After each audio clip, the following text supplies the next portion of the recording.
Hi, this is Dan, and we are talking about estimating, and we are now going to talk about the summary page. Once we've done the dashboard and page verification and subtrades and all of the items in this row, rental equipment, permits, soft costs, and travel, it all leads to the summary page. The summary page is where it all comes together. So I'm going to click on the summary button, and we come to this page. The top section of this page is the information on the customer, their address, the project number, the project address, and the estimate number, all of that. The whole thing comes from the dashboard.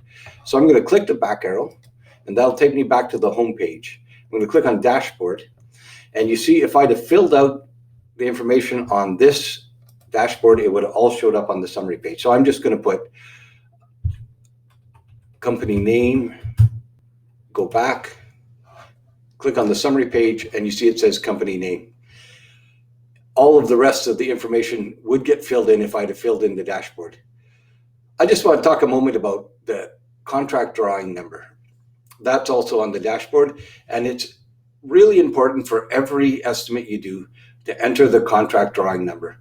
Because if you don't enter the contract drawing number and you quote a project, you could really be quoting anything. You might end up getting a job you didn't realize you were getting because you didn't reference the drawing number. So on every estimate you do, be sure to enter the drawing number. That ties this estimate directly to the drawing that it's related to. I just want to talk a minute about these white fields are where you can change information. All the blue fields you can't change. So you can change anything that's in a white box. And when you're setting Isaac up for the first time, you can go through and you can enter the amounts that should be in here, and then you don't have to change it. You can just come to the summary page and it will have all the right information, and you can look at how the summary page affected your total price. Okay, the next section is the labor section. I filled in randomly on page verification. If you are wondering how to fill in your materials and labor, go to the videos that are on page verification. I'll explain to you how to do that. I filled in just one line, and it comes to the summary page in hours, 16.52 hours. It multiplies those hours by your charge out rate, in this case $46. Where is this number coming from? It's also coming from the dashboard. You can enter your charge out rate directly on the dashboard, or you can use our charge out rate tool to calculate your charge out rate. Go to the videos on the charge out rate tool. You'll learn all about how to do that. So when we're calculating our labor, we always calculate in hours, and then we multiply by our charge out rate rather than calculate in dollars directly. Why?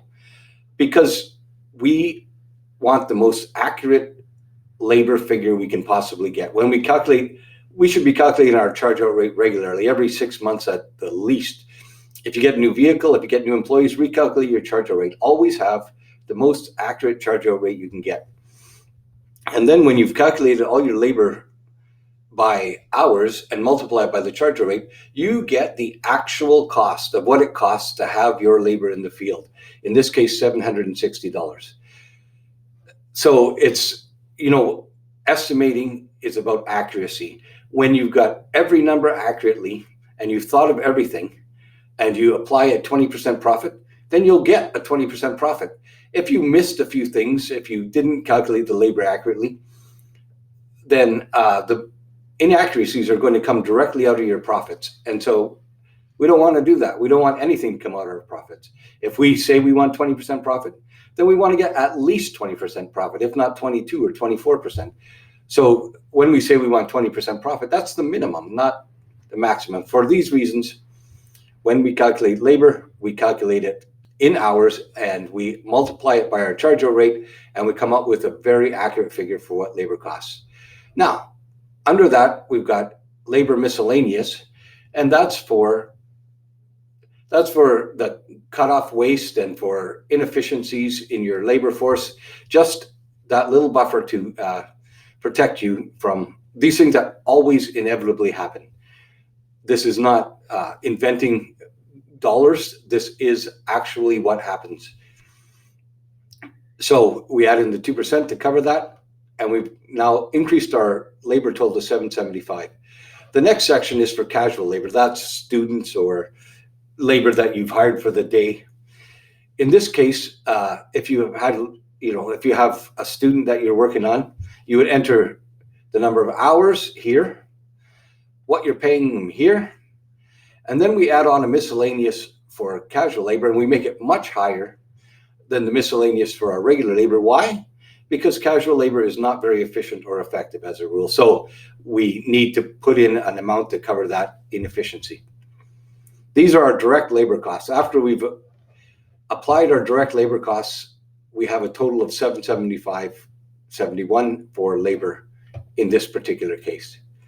Okay, so the next area is labor-related costs, indirect labor costs. We give you a choice of two kinds of supervision. There's supervision as a percentage of labor and supervision time on site.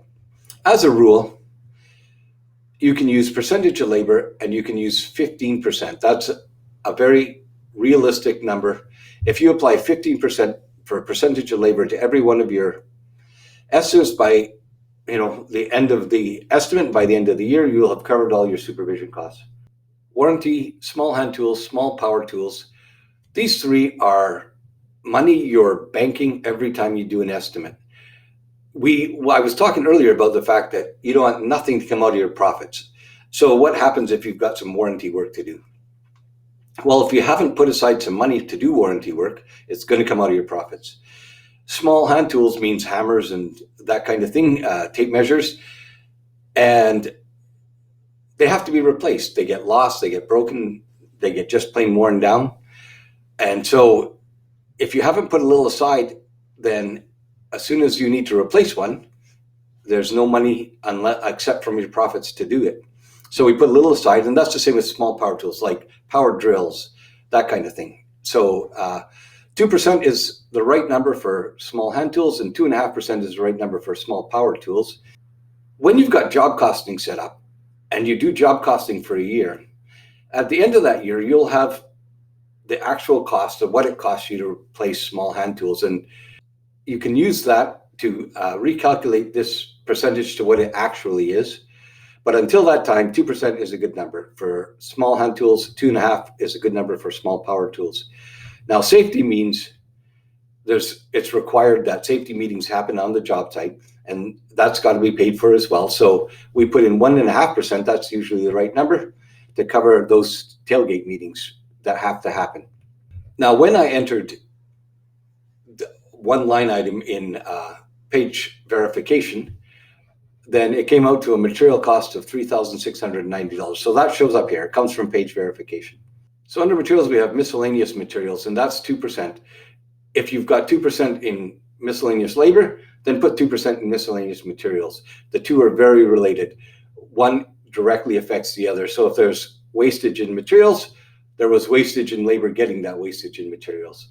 Now, the next line is rentals and equipment with crews. It's blue. All the other lines are black. This is blue. Anything that's blue, you can click on, and you'll go to that page. If you're wondering about how to do the rentals page, go to the rentals section of these instructions. So if you filled in the rentals or equipment or crew rates, that number will show up here automatically. If you haven't, you can click on the blue button and enter that information. Now, state or provincial tax, that just depends on your jurisdiction. We are recording this from British Columbia, and in British Columbia, we have a 7% sales tax on materials. So that's what number gets put in here. And it affects only the materials. The delivery and disposal don't mean the delivery and disposal of materials to the job site. That is usually included in the cost of the materials and the cost of under general conditions for disposal. So it's already covered. This refers to the coffee donut runs, the running to the hardware store. When you send a guy to the hardware store to pick up more nails or something like that, or more wood, then you need something in this estimate to cover that. So we stick in 2% to cover that, and disposal When you bring stuff in, then you got to get rid of stuff. So 2% delivery, 2% disposal. As Amos likes to say, but he uses different words, crap in, crap out. Whatever you bring in, you got to get out. So 2% each way. Stay tuned for part 2.